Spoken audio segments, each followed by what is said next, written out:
Hello friends, मैं कंचन आपका अपने चैनल पे बहुत बहुत स्वागत करती हूँ। और आज हम अध्याय 16 के अंतर्गत देखेंगे कचरा और संग्रहण एवं निपटान, यानी कचरे का संग्रहण और निपटान कैसे किया जाता है। तो आइए शुरू करते हैं। सबसे पहले हम देखते हैं, जैसे इसमें दिया है कि हम अपने घरों और विद्यालय, दुकानों या जो कार्यालय हैं, इनसे हम देखते हैं कि दिन प्रतिदिन हमें क्या होता है, अधिक मात्रा में कूड़ा कचरा या हमारे घरों से बाहर हम फेंकते हैं। अनाज, इसमें दालें, बिस्कुट, दूध अथवा तेल जिन्हें हम दुकानों से खरीदते हैं, प्रायः एक प्लास्टिक की थैलियों में मिलता है हमें, अथवा टीनों में पैक होते हैं। तो पैकिंग के ये सभी वस्तुएं कचरे में फेंक दी जाती हैं। उसको जब हम फेंकते हैं, कभी कभी हम क्या करते हैं, कुछ ऐसी वस्तुएं भी खरीद लेते हैं जिनका वास्तव में बहुत कम उपयोग होता है, अब प्रायः हम उन्हें कचरे में फेंक देते हैं। या फिर जो भी ऐसी चीजें होती है जो हमारे उपयोग की नहीं रह जाती हैं, प्रारंभ में तो हम उसको उपयोग के लिए लाए होते हैं, लेकिन फिर उसके उपयोग का कोई महत्व तो नहीं रहता है हमारे जीवन में, तो फिर उसे हम फेंक देते हैं। ये सारी चीजें कूड़ा कचरा के अंतर्गत शामिल करते हैं हम। अब फेंकते हैं तो कूड़ा कचरा के रूप में वो पड़ा रहता है। हम अपने दैनिक जो क्रियाकलाप है, इसमें हम अत्यधिक कचरा उत्पन्न करते हैं, और हम प्रायः देखें तो सार्वजनिक स्थलों पे, बसों अथवा रेलगाड़ियों में मूंगफली खाने के बाद इसके छिलके फेंक देते हैं। बस से उतरने के बाद हम क्या करते हैं, हम टिकट को वहीं फेंक देते हैं। कोई बच्चा केवल खेल के लिए ही पेंसिल छीलता जाता है। यदि हम अपने नोटबुक में कुछ गलत लिख लेते हैं अथवा उस पर स्याही मान लीजिए फैल जाती है, तो तब पेज हम फाड़ कर फेंक देते हैं। इस तरह से हम अपने दैनिक जीवन में कितने कचरे का उत्पादन करते हैं, कितने कचरे फेंकते हैं।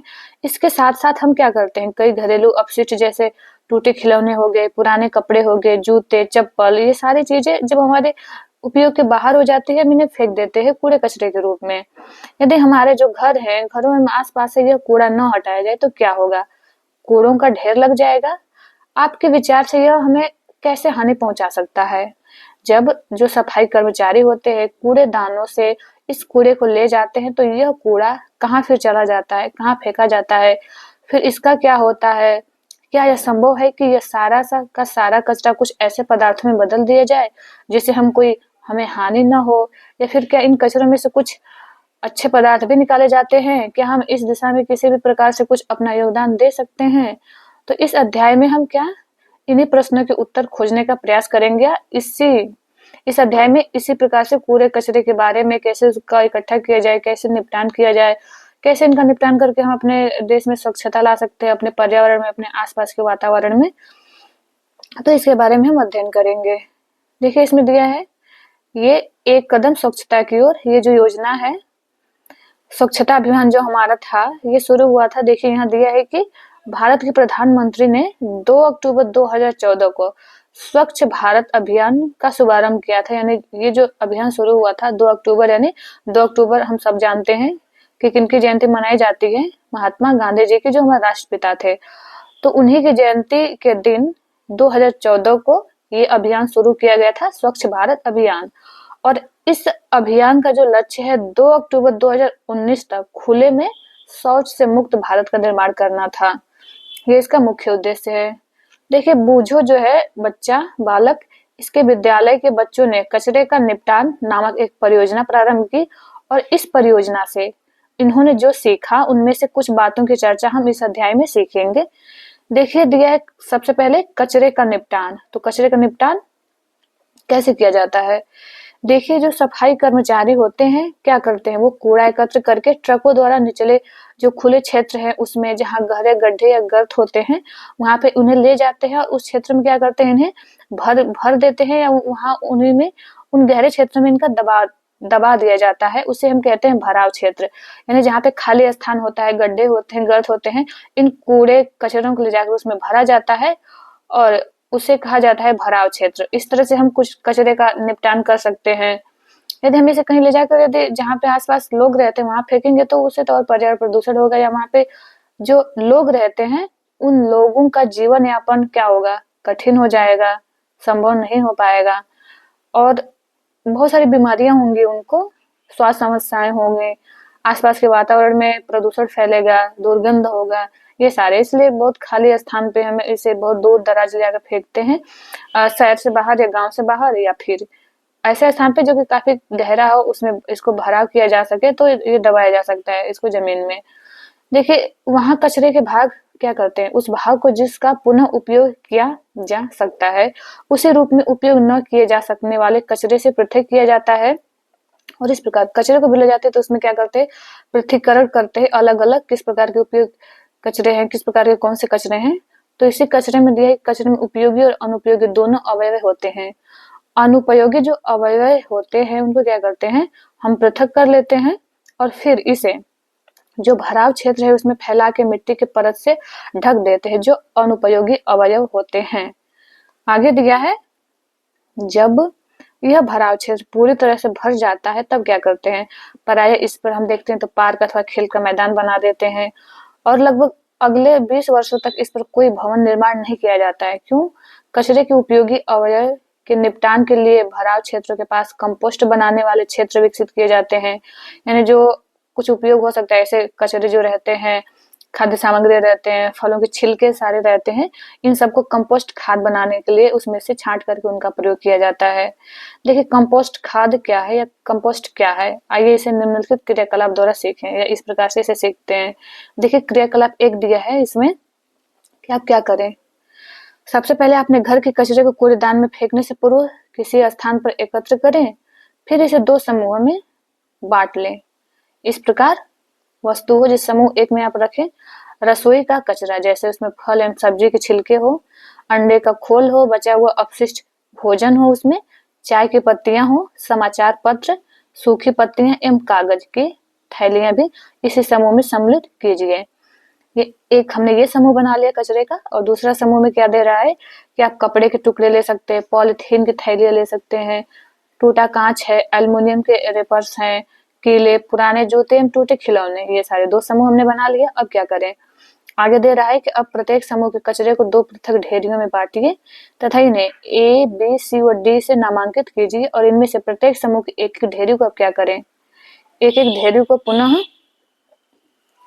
यहाँ देखिए यहाँ पे कचरा को पृथक्करण कर रहे हैं, तो आप एक एक ढेरी को प्लास्टिक की 2 पृथक थैलियों में भर के इनके मुंह का बांध दीजिए कस करके और मैदान में 4 गड्ढे खोद दें। प्लास्टिक की थैलियों और दूसरी ढेरियों को पृथक पृथक गड्ढे में आप अलग से डाल कर इन्हें मिट्टी से ढक दीजिए। कंपोस्ट तैयार करने की विधि बता रहा है। और आप क्या करें, कचरे के इन ढेरों को दबाने के लिए 4 गमले भी ले सकते हैं।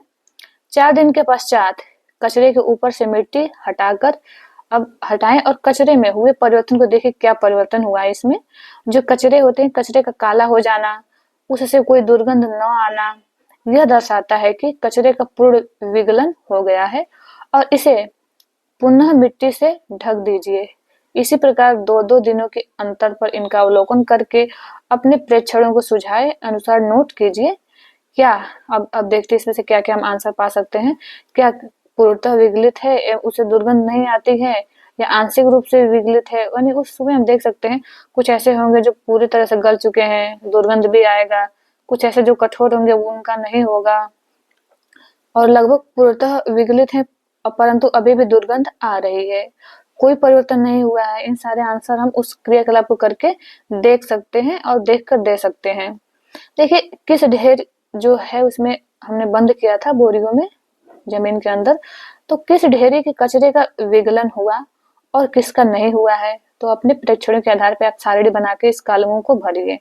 हम भर सकते हैं जिस प्रकार से कॉलम दिया है, जैसे हमने उसमें ए बी सी डी 4 ढेरी बनाया हुआ था। 4 दिन के बाद क्या हो रहा है इसमें परिवर्तन, 6 दिन के बाद क्या परिवर्तन हुआ, 2 सप्ताह के बाद क्या परिवर्तन होगा, ऐसे हम इसको ऑब्जर्व करके इसमें लिख सकते हैं। आगे दे रहा है कि यदि आपने कुछ और प्रेक्षण भी किए हो तो उन्हें भी अपनी नोटबुक में लिखना ना भूलें। जो कचरा विगलित नहीं हो पाया है उसे जलाइए अथवा फेंकिए नहीं। यदि कचरा पूर्णतः विगलित हो गया हो तो उससे आप क्या कर सकते हैं, उससे कोई दुर्गंध नहीं आ रही हो तो उसे उस मृदा में मिला दें जिसमें आप अपने पसंद के पौधे उगाए हैं, या यह आपके पौधों को आवश्यक पोषक प्रदान करेगा। ये जो कचरा होगा जो विगलित है, आपने इस क्रियाकलाप में ये प्रेक्षण किया होगा कि जो कचरे की कुछ चीजें विगलित हो गई हैं, कुछ गल चुकी हैं, जिनसे खाद बनती है, जिसका प्रयोग पौधों के लिए किया जाता है। कुछ पदार्थों के हम देखें तो विगलित और खाद में परिवर्तन होने की प्रक्रिया को ही हम कंपोस्टिंग करते हैं। उसे वो जो जिस प्रोसेस के थ्रू, जिस प्रक्रिया के तहत वो खाद बन रहा है और जो कचरे बिल्कुल गल जा रहे हैं, तो वही प्रक्रिया कहलाती है कंपोस्टिंग।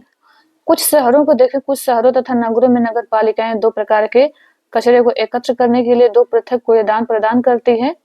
प्रायः एक का रंग नीला और दूसरे का रंग क्या होता है, हरा होता है। नीले कूड़ेदान में पुनः उपयोग किए जा सकने वाले पदार्थ डाले जाते हैं, जैसे कि प्लास्टिक, धातुएं हो गई, कांच हो गया, ये सारी चीजें। आगे देखते हैं कि क्या आपने यह ध्यान दिया कि ये वही पदार्थ है जो कूड़े के ढेर में विघटित नहीं हुए थे।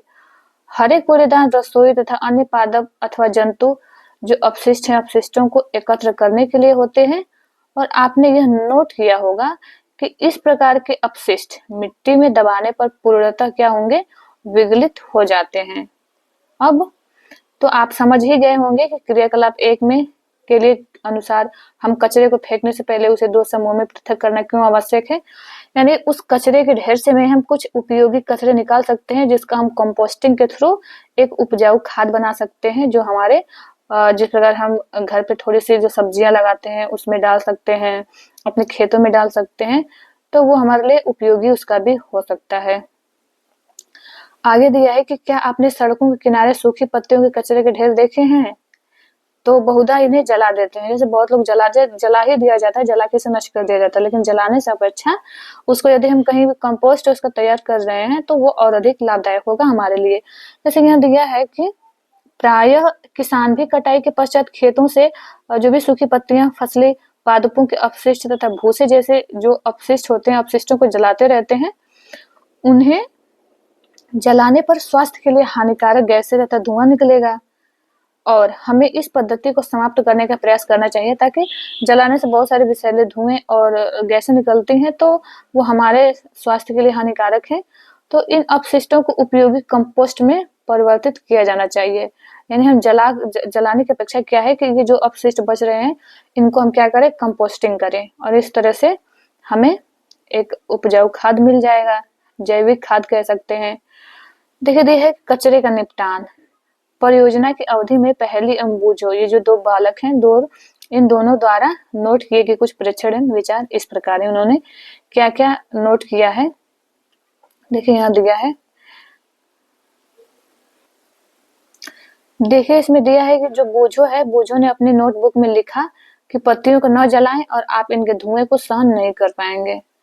आगे पहले ने अपने नोटबुक में लिखा कि जो सरकार ने पत्तियों को जलाना चोरी क्यों नहीं माना।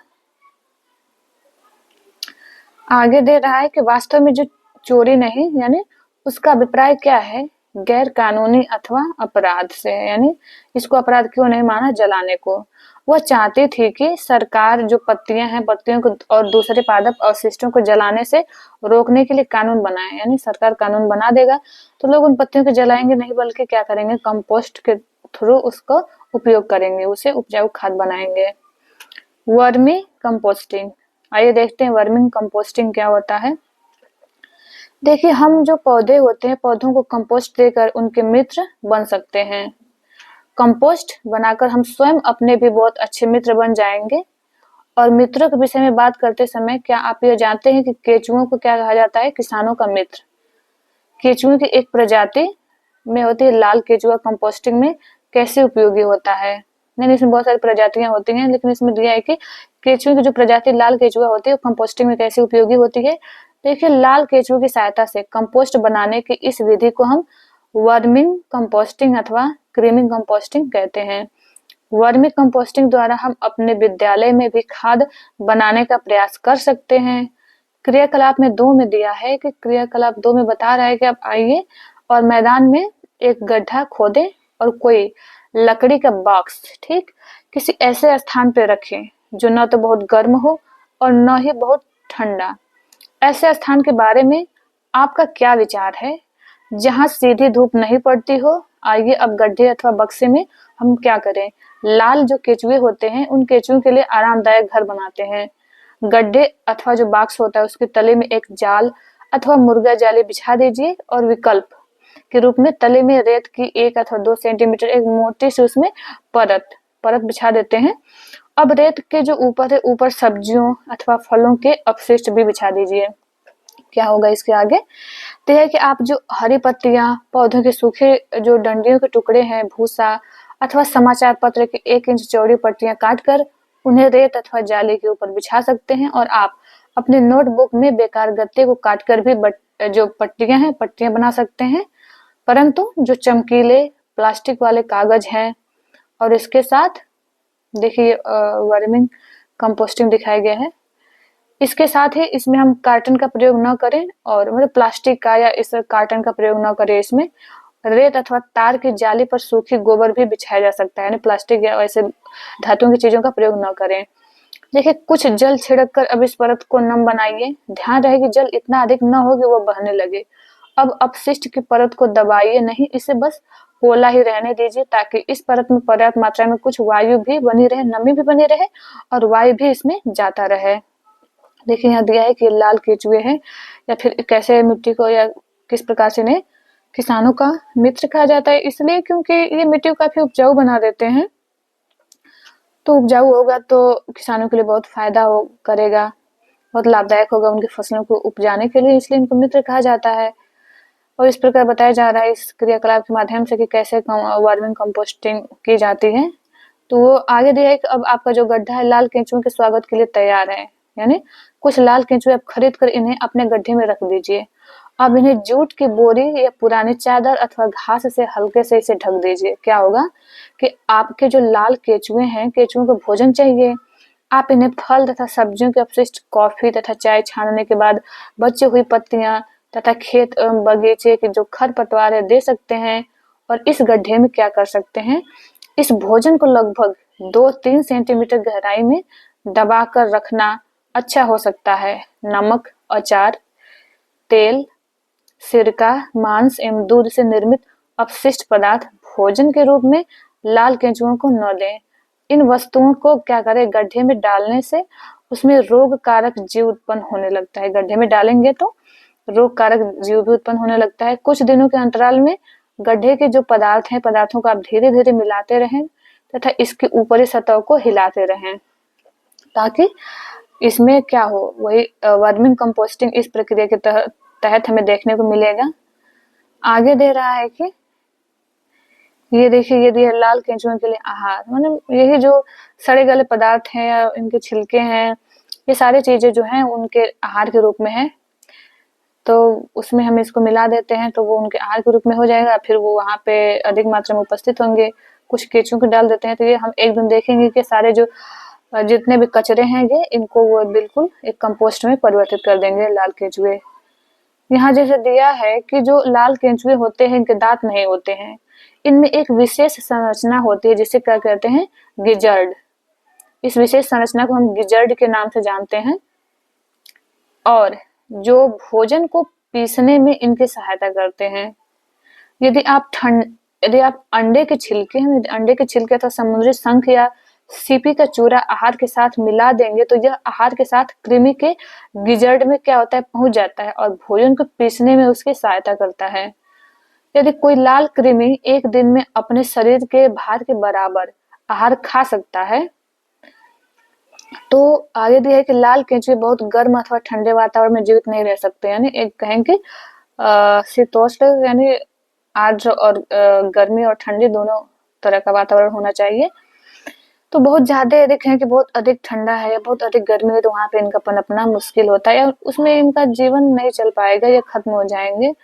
तो उन्हें अपने आसपास नमी की आवश्यकता होती है। यदि आप अपने केंचुओं की भली भांति देखभाल करते हैं तो 1 मास में उनकी संख्या दोगुनी हो जाएगी। यानी जितने लाल केंचुए आप खरीद के उसमें डाले हैं गड्ढे में, अब 1 महीने के अंदर उनकी संख्या क्या हो जाएगी, दोगुनी हो जाएगी। देखिए 3-4 सप्ताहों के अंतराल पे आप अपने गड्ढे को क्या करें, सावधानी पूर्वक परीक्षण करते रहिए, देखते रहिए क्या हो रहा है। गड्ढे में मिट्टी जैसा पोला पदार्थ दिखाई देता है, अब आपका क्या होगा, वर्मिंग कंपोस्ट तैयार है, यानी केंचुओं द्वारा आपका कंपोस्ट इसमें तैयार हो चुका है। आगे दिया है कि इस गड्ढे के एक किनारे पे आहार के रूप में कुछ अपशिष्ट डालिए और अधिकांश कृमि अन्य भागों को छोड़कर गड्ढे के इस भाग में स्थानांतरित हो जाएंगे। दूसरे भाग से खाद को निकालकर कुछ घंटों तक इसे धूप में सुखाइए। आपका वर्मिंग कंपोस्ट क्या होगा, वर्मिंग कंपोस्ट प्रयोग के लिए तैयार है। अब इस खाद को आप निकालकर हम धूप में सुखा सकते हैं। अपने सब्जियों में, अपने गमलों में लगे छोटे-छोटे जो हम सब्जियों के पौधे लगाए जाते हैं उसमें डाल सकते हैं, जो खेत में हम सब्जियाँ उगाए जाते हैं उसमें डाल सकते हैं। एक बहुत ही अच्छा हम कहेंगे जैविक खाद इससे मिल जाएगा हमें। देखिए यहाँ दिया है वर्मिंग कंपोस्टिंग विधि द्वारा ये कंपोस्ट तैयार है। इस उत्तम वर्मिंग कंपोस्ट यानी खाद को आप अपने गमलों, बगीचों, खेतों में डाल सकते हैं। अपशिष्ट से सर्वोत्तम प्राप्त करने जैसा नहीं है, यानी दे रहा है क्या यह अपशिष्ट से सर्वोत्तम प्राप्त करने जैसा नहीं है। तो आप में से जिनके पास बड़े-बड़े खेत हैं वे बड़े-बड़े गड्ढों में वर्मिंग कंपोस्ट बनाकर परीक्षण कर सकते हैं। इससे आपके बहुत से धन की बचत भी होगी, जो आप महंगे रासायनिक उर्वरक एवं खाद खरीदने के लिए खर्च करते हैं। और क्या होगा, एक जैविक खाद मिलेगा तो हमें बहुत सारे जो उस इस वर्मिंग कंपोस्ट के थ्रू जो कहेंगे अनाज उत्पन्न होगा वो बहुत ही स्वास्थ्यवर्धक होगा। सोचिए और फिर फेंकिए, यानी कचरे के बारे में कह रहा है कि आप पहले सोचिए फिर उसके बाद उसे फेंकिए, क्योंकि आपके विचार से हर दिन प्रत्येक घर से कितना कचरा फेंका जाता है, इसका अनुमान आप किसी बाल्टी को मात्रा के रूप में लेकर कर सकते हैं।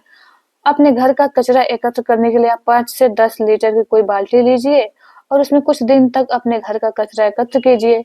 कितने दिनों में यह बाल्टी पूरी भर जाती है और आप अपने घर के सदस्यों की संख्या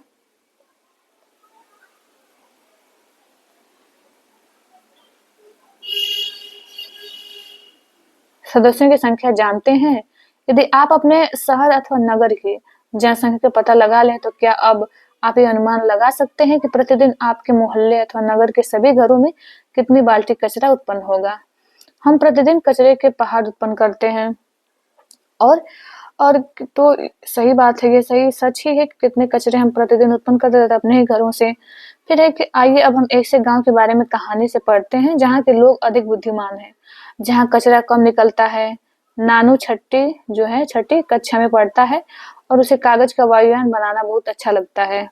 नानू की कहानी यहाँ पे दी गई है कि जो बालक है नानू, ये छठी कक्षा में पढ़ता है और उसे कागज का वायुयान बनाना बहुत अच्छा लगता है। वो अपनी नई नोटबुक के पन्ने फाड़कर वायुयान बनाता है और उसकी माँ को बहुत कष्ट होता है, परंतु नानू इसकी कोई चिंता नहीं करता। एक बार नानू अपनी माँ के साथ अपनी मौसी के घर गया। वहां पर क्या हुआ, वह अपने मौसेरे भाई श्याम द्वारा बनाई गई विभिन्न चीजों को देखकर आश्चर्यचकित हो गया।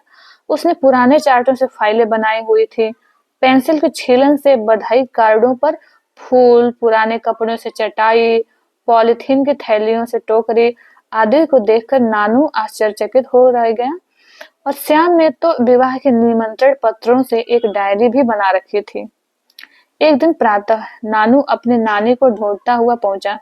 उसने देखा कि उसकी नानी क्या कर रही है। उसकी नानी एक टोकरी के ऊपर क्या कर रही है, एक गाढ़ी लुगदी लेप कर रही है। नानू ने पूछा, उस बच्चे ने पूछा अपने नानी से कि आप क्या कर रही हैं, यह लेप क्या है? यह कागज की लुगदी है, उसकी नानी बताती हैं, और इस लेप को मैंने चिकनी मिट्टी एवं कागज से तैयार किया है तथा इसमें मैंने कुछ धान के भूसे भी मिलाई है। नानी ने उत्तर दिया। परंतु इसे आप टोकरी पर क्यों लगा रही हैं? नानू ने पूछा अपनी नानी से। नानी ने उत्तर दिया कि इसे पक्की और टिकाऊ बनाने के लिए। क्या तुम क्या तुम इसे मुझसे सीखना चाहोगे? नानू को इसमें कोई रुचि नहीं थी और वह खेलने के लिए बाहर भाग गया। वह तो केवल कागज फाड़ फाड़ कर वायुयान बनाने में रुचि रखता था। वास्तव में उसने क्या किया, श्याम की फाइलों से भी कागज फाड़ने शुरू कर दिए। श्याम ने नानू के द्वारा वायुयान बनाने में उपयोग किए हुए सभी कागजों को एकत्र कर लिया था और वह सोच रहा था कि नानू के साथ क्या व्यवहार किया जाए कि वह किसी भी कोई बात सुनता तक नहीं था। तो कुछ दिनों बाद नानू का जन्मदिन आने वाला था। श्याम ने नानू के मित्रों को निमंत्रण देने की योजना बनाई। नानू ने अपनी मिट्टी के गुल्लक से कुछ पैसे निकाले और बाजार गया। उसने अपने मित्रों के लिए कागज के कुछ हैट खरीदे। उसने दुकानदार से इन्हें एक पॉलिथीन की थैली में रखने को कहा, परंतु दुकानदार ने उसे पॉलिथीन की थैली न देकर के कागज की थैली दी। नानू ने बहुत सी चीजें जैसे कि टॉफियां, बिस्किट भी खरीदे। उसने इन सभी चीजों को लेकर चलना मुश्किल लगने लगा, परंतु कोई भी दुकानदार उसे पॉलिथीन की थैली देने को तैयार नहीं था। घर से चलते समय श्याम ने उसे कपड़े का थैला ले जाने को कहा था। अब उसे उसके बाद न मानने का दुख हुआ कि किसी प्रकार वह अपनी सभी वस्तुओं को साथ लेकर घर पहुंच गया। यदि लेकर आया होता वो कपड़े का थैला तो उसमें क्या करता, अपने सभी सामान लेकर जा सकता था, लेकिन लेकर तो आया नहीं। श्याम की बात मानी नहीं उसने। फिर जो नानू के मित्रों ने जन्मदिन पे दावत खाई और बहुत से खेल खेल कर पार्टी का भरपूर आनंद लिए।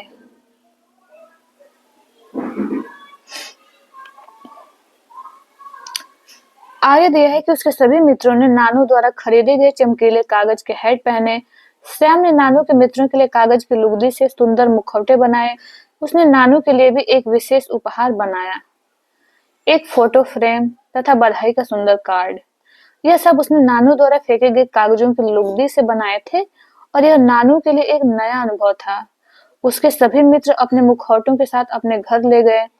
नानू बहुत उत्तेजित था और वो अपना भोजन शीघ्र समाप्त करके अपना उपहार देखना चाहता था। आगे दिए कि जब विद्यालय की छुट्टियां समाप्त हुई तो होने के पश्चात नानू घर वापस आ गया। उसका शहर जो था श्याम के गांव से कितना अलग है। वह गांव स्वच्छ एवं साफ सुथरा था, इसलिए वहां कचरा बीनने वाले भी नहीं होते थे। परंतु अब उसने कचरा बीनने वाले बच्चों को घर के आसपास कचरा बीनते हुए देखकर नाक भौं चढ़ाना छोड़ दिया था। क्यों? आपने भी अपने घर के आसपास एवं दूसरे स्थानों पे कुछ बच्चों को कचरा बीनते देखा होगा। इन बच्चों को कार्य करते देखिए और पता लगाइए कि वे कचरे से उपयोगी पदार्थ कैसे पृथक करते हैं। वे वास्तव में हमारी सहायता कर रहे होते हैं। देखिए आगे दिया है कि जो कचरा बीनने वाले किसी बच्चे से बात करके या पता लगाइए वे एकत्र किए गए कचरे का क्या करते हैं, कहाँ ले जाते हैं इसे, क्या वह अथवा उसका मित्र ये विद्यालय जाते हैं कि नहीं। यदि नहीं तो इसका कारण जानने का प्रयास कीजिए, क्यों नहीं जाते हैं। क्या आप इस बच्चे को पढ़ने और लिखने में सहायता कर सकते हैं। क्या आपने अभी अपने घर पर पुराने समाचार पत्रों, कांच, धातु की वस्तुओं, प्लास्टिक की थैलियों, पुरानी नोटबुकों को किसी कबाड़ी को बेचने में घर वालों की सहायता की है। उससे बात करके पता लगाइए कि वह इस सब कबाड़ का क्या करता है। क्या श्याम की भांति आप भी व्यर्थ कागजों से एक नए कागज बनाना चाहेंगे? तो आइए इसे बनाना सीखें। कैसे हम बना सकते हैं व्यर्थ कागजों से एक नया कागज। जैसे दिया है कि आप क्या करें, कागज का पुनः चक्रण यानी पुनः चक्र द्वारा पुनः कागज बनाना। ये हो गया कागज का पुनः चक्रण। तो यह है कि इसके लिए आपको क्या करना होगा, जो पुराने समाचार पत्र हैं, पुराने लिफाफे हैं, मैगजीन है, पुराने नोटबुक है, पत्र एवं अन्य बेकार कागजों की आवश्यकता होगी। इसके साथ ही चमकदार एवं प्लास्टिक लेपित कागज का उपयोग आप इसमें मत कीजिए। इसके अतिरिक्त आप तार की जाली फ्रेम भी चाहिए। फ्रेम के स्थान पे आप बड़ी आकार की छलनी भी ले सकते हैं इसे बनाने के लिए। इसके बाद आप क्या करें, कागजों को छोटे छोटे टुकड़े में फाड़िए, उन्हें एक बाल्टी अथवा टब में रखकर उसमें भिगो दीजिए जल डाल करके, और कागज के टुकड़े को जल में 1 दिन के लिए आप डूबा रहने दीजिए। अब इस भीगे कागज को क्या करें, काट कर गाढ़ी लुगदी बनाइए। अब भीगा उसको कूटना पड़ेगा, अब काट करके कूट करके गाढ़ी से लुगदी बना लीजिए। अब फ्रेम पे जड़ी जो जाली है उस पे गीली लुगदी को आप फैलाइए। लुगदी की परत को यथासंभव एक समान बनाने के लिए आप फ्रेम को धीरे धीरे से ठोकिए। जल के बहकर निकल जाने तक प्रतीक्षा कीजिए। यदि आवश्यक हो तो फ्रेम पे पुराना कपड़ा अथवा समाचार पत्र फैला दीजिए, जिससे लुगदी का अधिक से अधिक जल क्या हो, बाहर निकल के रिस जाए या बह जाए। देखिए अब लुगदी की इस परत को आप क्या करें, आप सावधानी से फ्रेम से अलग कर किसी पुराने समाचार पत्र पर रख कर धूप में सुखाइए, और समाचार पत्र के किनारों पर कुछ भारी वस्तु रखें जिससे कि वे मुड़ ना सकें। रंगीन कागज प्राप्त करने के लिए आप लुगदी क्या करें, लुगदी को फैलाने से पूर्व आप इसमें खाने का रंग मिला सकते हैं। इसके अतिरिक्त फ्रेम पे लुगदी फैलाने से पूर्व आप इसमें सूखी पत्तियों, फूलों की पंखुड़ियों तथा रंगीन कागज के टुकड़े भी मिला सकते हैं। ऐसा करके आप सुंदर पैटर्नों वाला पुनः चक्रण का आकर्षक कागज प्राप्त कर सकते हैं। इस तरह से जैसा हमने कागज का पुनः चक्रण किया, क्या वैसे ही हम हर वस्तु का पुनः चक्रण कर सकते हैं। तो कुछ चीजें से कचरे से हम यदि लोहा निकालते हैं तो लोहे को हम पुनः चक्रण कर सकते हैं यदि ऐसे कचरे से मिलता है तो। ये है कि प्लास्टिक क्या है, प्लास्टिक वरदान है हमारे लिए या अभिशाप। तो कह सकते हैं कि बहुत जगह वरदान भी है, बहुत जगह अभिशाप भी। आइए इसमें देखते हैं क्या दिया हुआ है। देखिए इसमें दिया है कि कुछ प्रकार के जो प्लास्टिक होते हैं, प्लास्टिकों का पुनः चक्रण किया जा सकता है, परंतु सभी प्रकार के प्लास्टिकों का पुनः चक्रण नहीं किया जा सकता। क्या आपने क्रियाकलाप 1 में यह नोट किया था कि पॉलिथीन की थैलियां एवं कुछ प्लास्टिक विगलित नहीं होते। अब आप क्या कर सकते हैं, सरलता से समझ सकते हैं कि पॉलिथीन की थैलियों का निपटान एक बड़ी समस्या क्यों है। देखिए, हमें प्लास्टिक के बिना अपने जीवन की कल्पना करना तो कठिन हो सकता है। क्या आप प्लास्टिक से बने कुछ ऐसे वस्तुओं के नामों की सूची बना सकते हैं जिन्हें हम उपयोग करते हैं?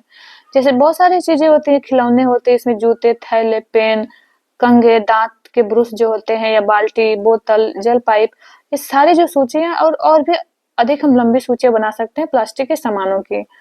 तो इसमें से देखिए दिए है कि क्या आप प्लास्टिक से बने बस, कार, रेडियो, टेलीविजन, रेफ्रिजरेटर और स्कूटर के कुछ भागों के नाम बता सकते हैं? तो उसमें भी प्लास्टिक का उपयोग किया गया रहता है। जैसे प्लास्टिक का उपयोग संभवतः स्वयं कोई विशेष समस्या उत्पन्न नहीं करता। समस्या तब उत्पन्न होती है जब हम इसका अधिकाधिक उपयोग करते हैं तथा जो अपशिष्ट है, अपशिष्ट प्लास्टिक के निपटान से अनजान होकर उसकी उपेक्षा करते हैं। आज हमारे चारों ओर यही हो रहा है, यद्यपि हम इसके दुष्प्रभावों से भी परिचित हैं। आगे दिया है कि जैसे हम देखते हैं गली मोहल्ले, तो गली मोहल्ले के जो आवारा पशु हैं अपने भोजन की खोज करते हैं, और भोजन की खोज में जब इन थैलियों को देखते हैं तो प्रायः प्लास्टिक की थैलियों को भी निगल लेते हैं। कभी कभी तो इस कारण उनकी मृत्यु भी हो जाती है। जब प्लास्टिक जाके उनके अंदर, उनके पेट में, कहीं आंतों में फंसता है तो बहुत सारी समस्याएं होती हैं, बीमार पड़ते हैं और मर जाते हैं। यदि हम सड़कों पे देखें तथा अन्य स्थानों पे असावधानी पूर्वक जो फेंकी गई ये प्लास्टिक है, प्लास्टिक की थैलियां बहुधा बहकर नालों अथवा सीवर प्रणाली में पहुंच जाती हैं। फलस्वरूप जो नाले होते हैं वो अवरुद्ध हो जाते हैं और गंदा जल सड़कों पर फैलने लगता है, और भारी वर्षा के समय तो बाढ़ जैसी स्थिति उत्पन्न हो जाती है। प्लास्टिक का अंधाधुंध उपयोग जो होता है अत्यधिक हानि पहुंचा सकता है। जो प्लास्टिक का हम अंधाधुंध उपयोग करते हैं और यदि उचित तरीके से नहीं कर रहे हैं तो भी और ही हमारे लिए समस्या हो सकता है। प्लास्टिक के अतिरिक्त उपयोग की न्यूनतम करने के लिए हम क्या कर सकते हैं? इसके कचरे के निपटान के लिए हमें क्या करना चाहिए? देखिए, हम प्लास्टिक की थैलियों का कम से कम उपयोग करें। जहां भी संभव हो बिना दुष्प्रभावों के हम इन थैलियों का पुनः उपयोग करें। दुकानदारों में देखें तो दुकानदारों से कागज के थैले उपयोग करने का आग्रह करें। खरीदारी के लिए बाजार जाते समय हम घर से कपड़े अथवा जूट का थैला लेकर जाएं ताकि हम प्लास्टिक की थैली ना उपयोग करें। फिर देखिए कि हम खाद्य पदार्थों के संग्रहण के लिए प्लास्टिक की थैलियों का उपयोग न करें। कागज के थैले बनाएं, कपड़े के थैले लेके जाएं ताकि हम प्लास्टिक का उपयोग करने से बचें। जहां अति आवश्यक है प्लास्टिक का वहीं पे करें। हम उपयोग के पश्चात क्या करें? प्लास्टिक की थैलियों को इधर उधर न फेंकें। हम प्लास्टिक की थैलियों अथवा अन्य प्लास्टिक की वस्तुओं को कभी भी न जलाएं। हम कचरे को प्लास्टिक की थैलियों में न भरें और बाहर इसे न फेंकें। आगे पॉइंट दिया है कि हम वर्मिंग कंपोस्ट का उपयोग कर रसोई के जितने भी अवशिष्ट हैं उन पे क्या करें? उनका विवेकपूर्ण निपटान करें। हम कागज का पुनः चक्रित करें, जिस प्रकार हमने अभी पीछे क्रियाकलाप में देखा है कि इस प्रकार से हम कागज का पुनः चक्रण करते हैं। वैसे हम कागज के दोनों ओर लिखें। रफ कार्य के लिए स्लेट का प्रयोग करें। अभ्यास पुस्तिका में बिना लिखे या छूटे कागजों को रफ कार्य के लिए हम उपयोग करें, ना कि ऐसे छोड़ दें उसे। हम अपने परिवार, मित्रों, अन्य व्यक्तियों को विभिन्न प्रकार के अपशिष्टों के निपटान के लिए उचित आचरणों का पालन करने के लिए प्रेरित करें, और प्लास्टिक के जरूरत से ज्यादा उपयोग को क्या करें? कम करने के तरीकों के बारे में सोचिए तथा चर्चा कीजिए कैसे हम कर सकते हैं इसके उपयोग को कम प्लास्टिक के। हमारे जानने और सोचने योग्य सबसे महत्वपूर्ण बात यह है कि हम जितना अधिक कचरा पैदा करेंगे उससे छुटकारा पाने में हमें उतनी ही अधिक कठिनाई होगी। यानी एक प्लास्टिक बहुत सारी समस्याएं भी उत्पन्न करता है, तो जितने जहाँ पे अति आवश्यक है प्लास्टिक वहीं पे हम करें, बाकी चीजों से हमें बचना चाहिए। प्लास्टिक के स्थान पे हम और भी जो भी कहेंगे गलने योग्य चीजें हैं या जिनका रिसाइकिल किया जा सकता है इसका उपयोग करें। तो हम मिलते हैं नेक्स्ट वीडियो में। आपसे हम्बल रिक्वेस्ट है कि इस चैनल को सब्सक्राइब कर लें, वो अपने दोस्तों को भी शेयर करें। ये वीडियो देखने के लिए आप लोगों का बहुत बहुत धन्यवाद।